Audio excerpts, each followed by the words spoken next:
This is for Math 1710, Section 7.1 on sequences and series. We want to first define a finite sequence. It's a function that has a set of natural numbers of the form 1, 2, 3, all the way up to n, which is the last number in the sequence. Excuse me. An infinite sequence has the entire set of natural numbers, so it's a sequence that has no ending, as opposed to finite, which ends with whatever the number n equals. I'm going to do an example under Part C of writing the terms of a sequence. So under Part C, number 1a, it says write the first 5 terms of this sequence, a sub n equals n plus 1 over n plus 2.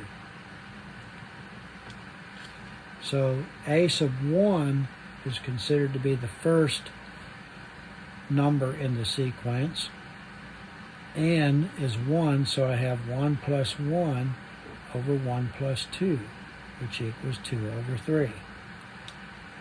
So that's the first term. The second term is 2 plus 1 over 2 plus 2, which is 3 over 4. The third term is 3 plus 1 over 3 plus 2, which is 4 over 5. And the fourth one is 4 plus 1 over 4 plus 2, which is 5 over 6. And the fifth one, a sub 5, is 5 plus 1 over 5 plus 2, which is 6 over 7. So there's the first 5 terms of this sequence. For Part B, we have a sub n equals negative 1 to the nth power times n. So for the first term, it's negative 1 to the first power times 1. This is an odd power. A negative number to an odd power turns out negative, so that's negative 1 times 1 is negative 1.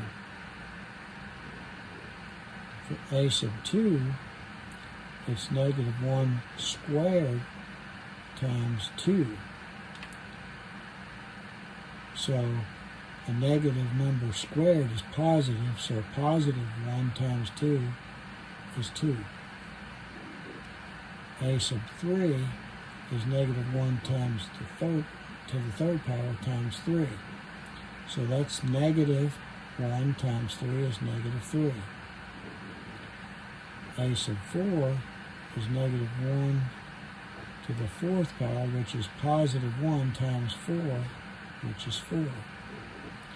And a sub 5 is negative 1 to the fifth power, which is negative 1 times 5, which is negative 5. So the numbers alternate in signs. Under Part D, we're talking about something called a recursive formula. Basically, what that means is that each term in the sequence is dependent upon the previous term. So we'll do this example, and I think you'll see what I'm talking about. Under Part D, number 1, a sub 1 is equal to 4, so that's the first term, and the sequence is a sub n equals 2 times a to the n minus 1 if n is greater than 1.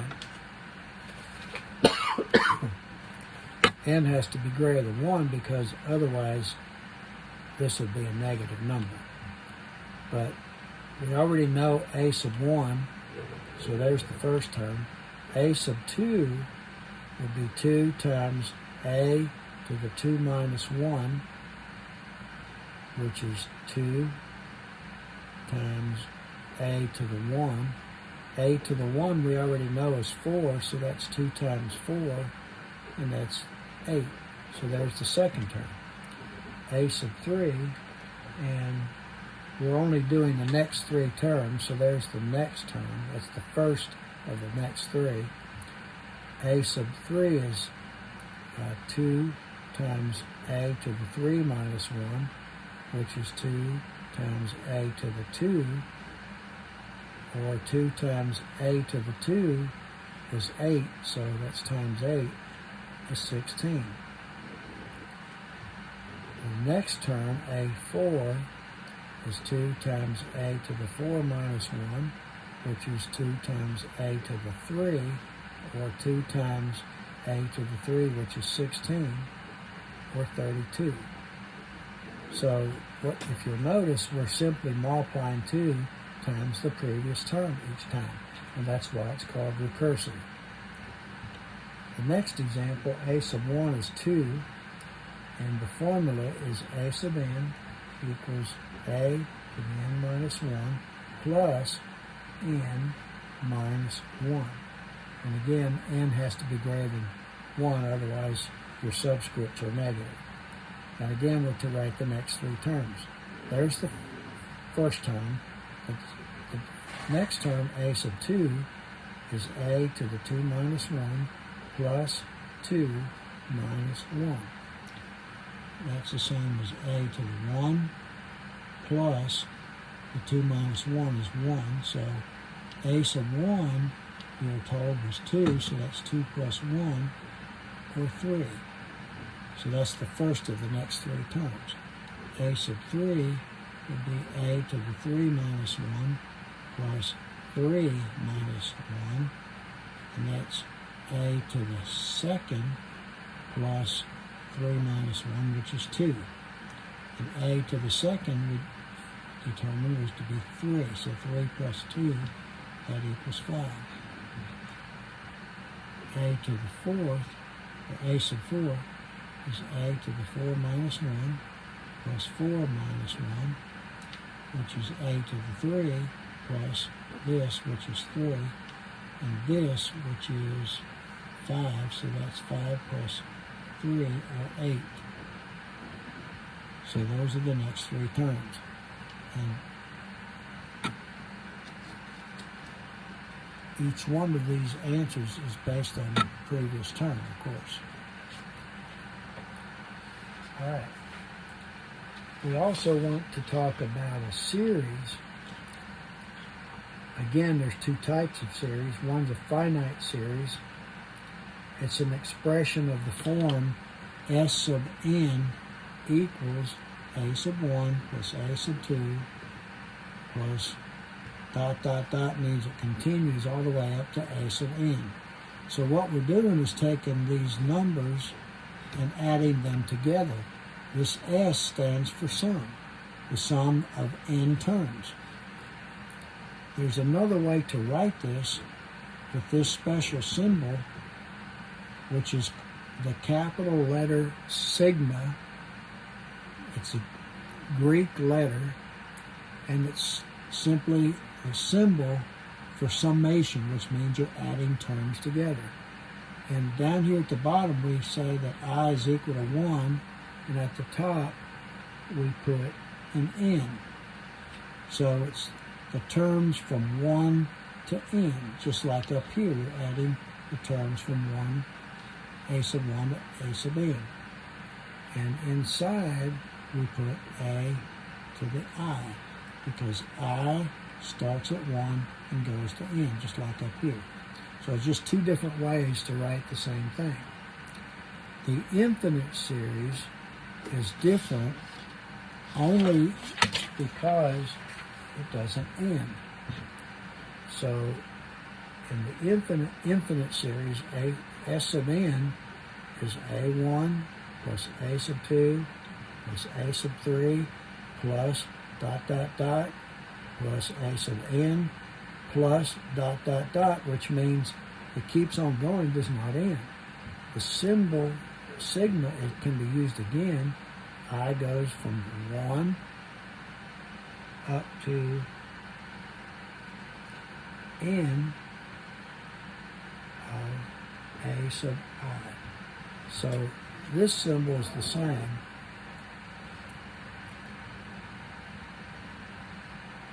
And we're going to now do some examples. Number 5a is summation, where I starts at 3 and goes to 6 of a sub I. So that's the same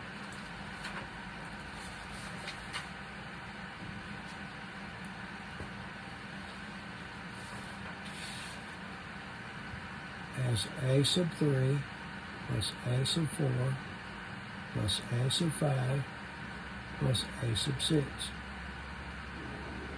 It doesn't come out to a number because we don't know what a is equal to. But you're just adding the a's, starting with a sub 3 up to a sub 6. Part B is the summation where I starts with 1 and goes to 3 of 6x minus 2. So what we can do is put a 1 in 6 times 1 minus 2 plus 6 times 2 minus 2 plus 6 times 3 minus 2. And I should have put the parentheses right there. So here we have 6 minus 2, which is 4, 12 minus 2, which is 10, and 18 minus 2, which is 16. And then we add those together, 14 plus 16 would be 30.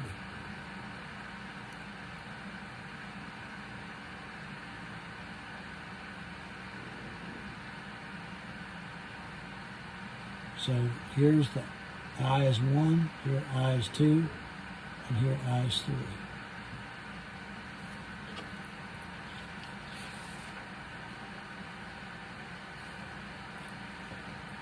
All right. We want to look next under part F at summation properties, and it says that you can have A's that go from A sub 1 up to A sub n, and B's that go from B sub 1 up to B sub n, which means that you have two sequences. And you also have the letter C, which is a constant. If all that is true, then you have 4 summation properties. The first one is if you have the summation that I starts with 1 and goes to n, then you have n times c in here. You can take this c, which is a constant, and put it on the outside. So I equals 1 to n inside. We have n. So you can add the numbers from 1 to n, and when you get done adding all those, you can just multiply it by c. So that's the first property. The second property is where you have the summation where I goes from 1 to n of c times a sub I. That's the same, again, as putting the c out front, where I goes from 1 to n of a sub I. Oh, I'm sorry, I failed to put the plus b sub I. So that equals the a part, which takes care of this, and put the c out front, plus, I'm sorry, there wasn't, I'm sorry, I got down on to number 3, the third one, so I'm on the third one rather than the second one. So the c is not even in there. so we don't have to worry about the C. But the A plus the B, we just separate the two summations, I equals 1 to n of B sub I. So when you have the A plus A sub I plus B sub I, you can separate them into two summations.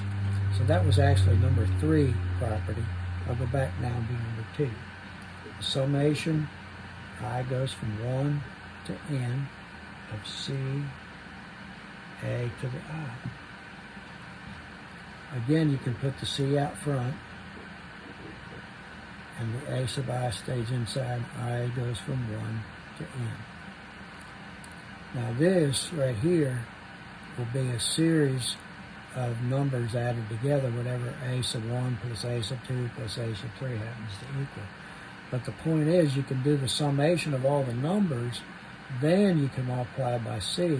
Instead of multiplying by C all along the way, it makes the number smaller and easier to add. So number 4 is summation goes from I equals 1 to n again. And this time it's A sub I minus B sub I. And this one works the same as number 3, except it's minus. So you have the summation, I goes from 1 to n of A sub I minus the summation, when I goes from 1 to n again, of B sub I. So you're just subtracting instead of adding. We also have some summation rules, which are kind of like shortcuts to adding certain things. If I goes from 1 to n, and in here you just have an I, you got I is 1 plus 2 plus 3 plus 4 plus 5 plus 6 all the way up to n. So that's the same as 1 plus 2 plus 3 plus dot dot dot plus all the way up to n. But there's a formula that you can use that says that if you take n times n plus 1 and divide by 2, you get the summation. So it's a shortcut, it's a formula. Instead of adding up all the numbers, you just use this formula. The second one is I goes from 1 to n of I squared. So this would be 1 squared plus 2 squared plus 3 squared plus dot dot dot plus n squared. But again, this can take you quite a while to do all that, a lot of calculations, but there's a formula. N times n plus 1 times 2n plus 1, and the whole thing over 6.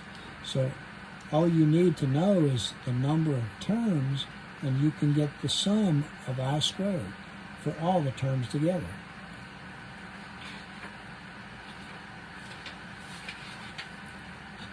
There's one more rule that we'll look at here, and that is for I cubed.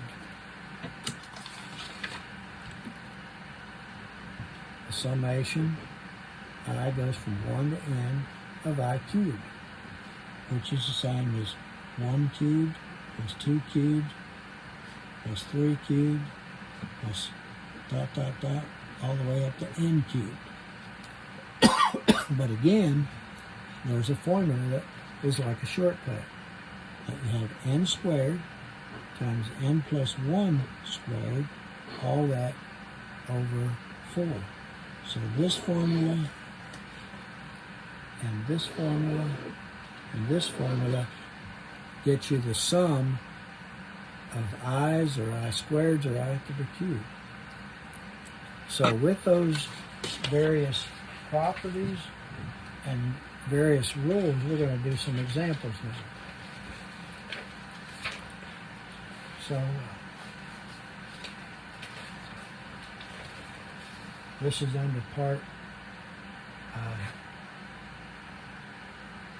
H. we have some examples under Part H. The summation, this is number 1. I goes from 1 to 40. And the number in here is 5. If you remember, this would really be 5 added 40 times. So that's the same as 5 plus 5 plus 5 plus ... plus 5, and that's 40 times, so that's really 40 times 5, which is simply 200. Second example, the summation, I goes from 1 to 22 of 2i. Okay, this 2 is a constant, so we can put it outside of the summation symbol. I goes from 1 to 22 of I. So that would be adding 1 plus 2 plus 3 plus ... up to 22. So you're adding the first 22 numbers. But we can use the formula